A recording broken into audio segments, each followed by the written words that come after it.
Well, good day, everybody, and welcome to the program. Happy to have you here. In a brand new year, we're going to be talking about some new subjects, some things we haven't really touched on before on Countywide. And one of those begins today. We're going to talk about OHV usage. Give me the OHV. What's the OH? Put the O in the OHV. Off-highway vehicles. Off-highway vehicles. I keep wanting to say off-road, but I guess they're kind of the same. The quads and similar apparatus that a lot of folks in our area across northern Arizona do enjoy winter, spring, summer, and fall. And today, a couple of fellows are here with the Community Forest Trust, and you can actually see their website at communityforesttrust.org. Rod Moyer is a board member and treasurer, and Bruce Maurer is a volunteer coordinator. And volunteer is kind of the key word today. We're looking for volunteers to help this organization along, and toward that end, we're going to explain to you exactly what this group does, what they're about, and how they are out there really to kind of help the riders and also to protect our natural resources that we're all here to enjoy. So, guys, thank you so much for coming in, sharing some time with us today.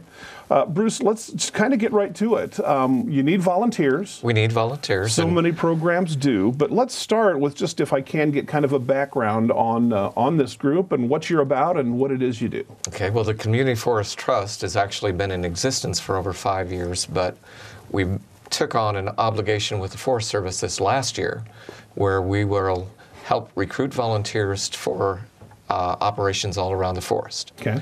And we've got agreements with the Forest Service to do that. I actually paid partly by the Forest Service, partly by the Community Forest Trust to try and work with volunteers, and that's what I do. We're trying to get volunteers to do many things, including answering phones, cleaning up campsites, getting new signs out there on the forest. If you've driven around, you might notice that some signs are dilapidated, need to be replaced. We conduct surveys, try to find noxious invasive weeds and get rid of those. Right. Doing survey of old mining sites. Lots of the mining sites haven't been documented. We have instances where people have gotten hurt because they didn't know the mining sites were there. Right. We're looking at planting trees and grasses to help reforest areas. We're assisting with removal of trash. Trash is a big problem out there. A lot of problems there.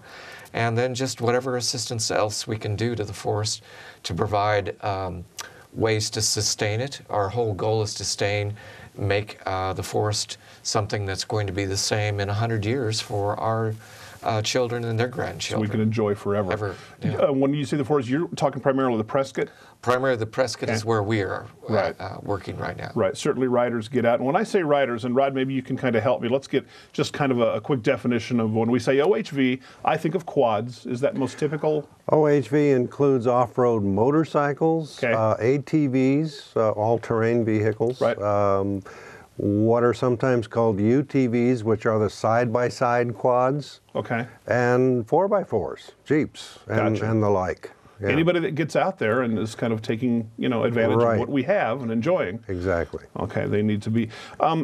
Is there any kind of regulation? I know every now and again, like the sheriff's office say, we'll kind of look not so much on forest land, but on other areas for folks that need to be licensed. And here, I'm just for the show, let's just kind of say the ATVs. I don't know if there's different rules or not, but need licensing and young folks and helmet laws and those kinds of things. It sounds to me that's not quite what you guys do. That's law enforcement. You're more interested kind of in the usage and making sure that natural resources are protected and the things that you kind of write down for us. And trying to make sure that what the motorized people out there are doing is promoting safe, effective use and proper use of the forest. Gotcha. Like so many things, and we've covered this in our newscasts. Typically, we'll get a story from the Prescott National Forest or Coconino, whoever it is. But I know that there's a pretty, I don't ride myself, so I'm unfamiliar. Maybe you can help me. There's a pretty popular site that was closed not long ago, or really there was a shakeup in the rules, made it much more restrictive near Camp Verde. And guys, it goes to that, I don't want to dwell on this, but the one bad apple. And every now and again, somebody will either misunderstand the rules or just violate the rules, and that makes it tougher. And I'll bet you're knee-deep in those kinds of issues, too. Is that right? Yes, and that's part of what this program will do, is we will send people out there on a regular basis, our volunteers. They will meet with the public. They'll tell them what the rules are. They'll provide them information, training. They'll help them with the fact that, okay, this is a good trail to go on. This is a safe trail. This one over here actually is not a formal Forest Service trail. Very dangerous. Right. We had an instance not here on the Prescott, but we had an instance where a girl was killed because she was driving on a road that was created by people just wanting to recreate where they wanted to go, and they ran right over into an old mine site, and she fell down the shaft and was killed. So there's a lot of worries and a lot of dangers out there. Yes. Yeah. And there you go. Like so many things that we enjoy when we go out and we preach safety. Hunting, I mean, is a great example. Whatever it is, there's a certain amount of risk when you're out in the elements and there. And Rod, is that kind of a focus of the group as well? Safety is probably the key word. Safety is a key word, but a large part of this is also helping people to understand where they're allowed to ride, not just where it's safe to ride. Sure. The Forest Service has designated motorized roads and trails, and those are quite separate from roads that are reserved only for hiking, horseback riding, or mountain bicycling. Right. And often the signage isn't what we'd like it to be, and people get confused and they're in the wrong place. So we want to help them understand where they can and should be riding. You say signage, and probably, you know, we mentioned folks who kind of break the rules or bend them, but I'm guessing that the vast majority of folks are out there and they do want to play the right way. They do. But if the resources aren't there, or, I mean, signs get old and crumble, or they're vandalized or what have you. Right. Well, confusion can lead to misbehavior, I guess, in that sense. Right.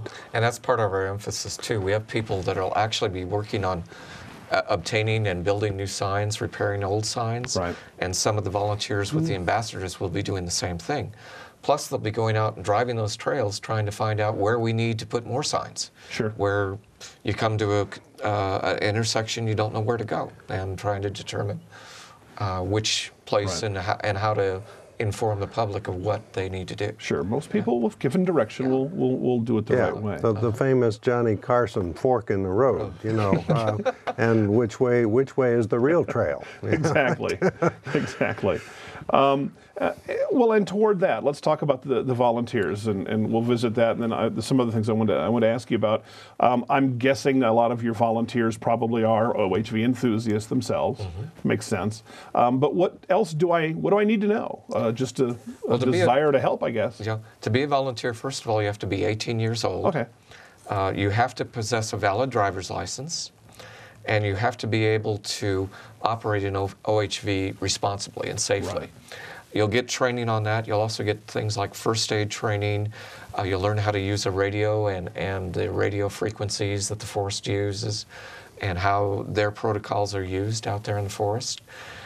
You also need to have a street legal machine, whether it's a motorcycle or a quad or whatever. Okay. Has to be street legal, it has to be licensed, and you have to have insurance on it. So And those the things are Arizona required. OHV sticker. Yes. Okay. Now, what is that? A licensing? That's in addition to the license plate. It allows you to go on trails that are not authorized for larger motor vehicles. Oh, is that right? Yeah. News to me. Who would have known? Motorized trails, of course. Yeah. But something other than a road. We talked about that, and I want to drift into the law enforcement side of it. I think there's a ton of people just listening to law enforcement and some of the issues they get that just don't realize that you've got to have a license plate on, say, on a quad. In all circumstances or in most. I mean, if I'm riding on what I perceive to be not private property, that might be a different issue, but Forest Service land, I need a license. It comes down to the distinction between a road and a trail with the Forest Service. Okay. If you can ride on a motorized trail without a street license. If you take the vehicle out there in a truck or on a trailer and then unload it and ride only the trail. Okay. But if you're riding a Forest Service road, you have to be licensed for the road just like any road in town.